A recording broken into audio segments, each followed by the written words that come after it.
Well, just finished some ribs on the slow and sear. This is my first experience with this product. I gotta tell you, it does some things that I didn't expect. Consistency of temperature is, it's just almost magical. And let me show you what to expect in appearance of the ribs. Look at the color. Wonderful bark, plenty of moisture. And look just beyond this rib, look at the water bubbling in that chamber, which provides that moisture. But the even burn on the charcoal was a real surprise. So, Dave, now that we've got the ribs cooked, tell me how this thing does what it does. Tell me about the magic involved that I'm just dying to taste. So one thing about the slow and sear that is not immediately evident when you look at it is just how much thought went into making this thing. But this cook has been going for what, about 4.5 or 5 hours? About 4.5, yeah. 5 hours. So let's just look at look at the result that we've gotten so far. Like you look at the meat, you can tell you've got a great smoke going to the meat. You've got a good color, so we're getting the type of cook profile that we want from a good low and slow smoker. Absolutely. The reason you're getting that is because you've got a very consistent low and slow convective cook throughout the process. That consistency just gives you, by definition, it gives you great smoke.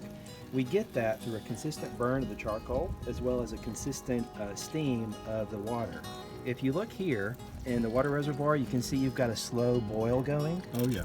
And the thing is, the reservoir is shaped like a V, so most of the heat that causes the water to boil occurs at the very bottom of the reservoir. So it doesn't matter if you have a quart or 8 ounces of water in there, you get the same rate of steam. Okay. Steam regulates temperature, and steam makes your smoke stick to the meat. So that consistent steam gives you better smoke flavor as well as more stable temperatures. I gotcha. Now you look here, you can see that you've got a lot of charcoal left, and we're still 4.5 or 5 hours into the cook. Yeah, I could probably do another couple of sets of racks in here just with what we got in charcoal. Yeah, I mean, it wouldn't surprise me if there's another 4 hours in there easily.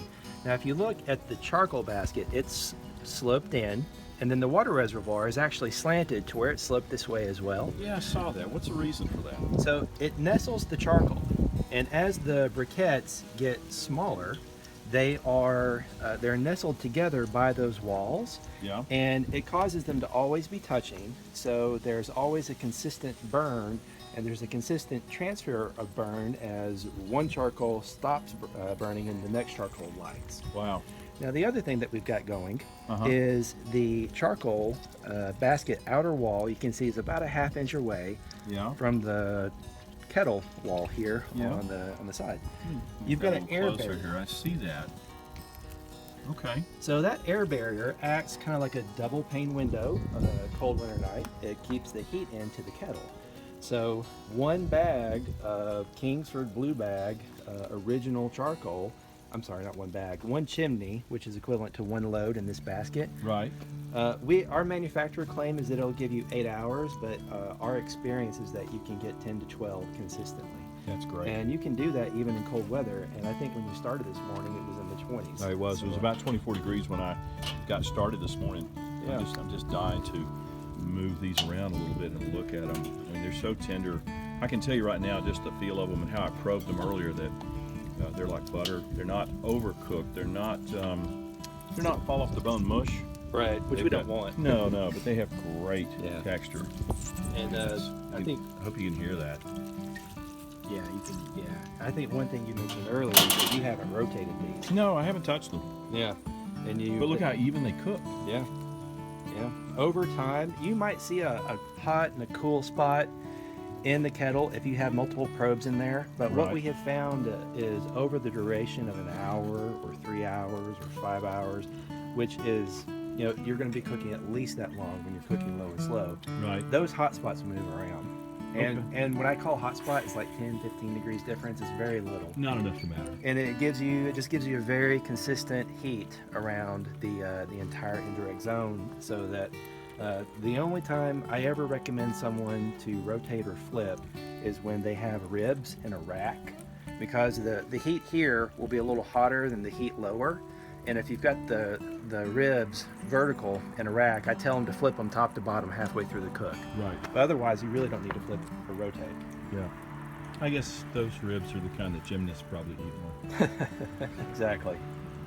Good training. I've just never been much for, you know what, the less I have to fool with food once I put it on, the less likely I am to goof it up or drop it or, Right. you know, get a nice layer of coal ash on it. So I really appreciate how evenly everything is cooked.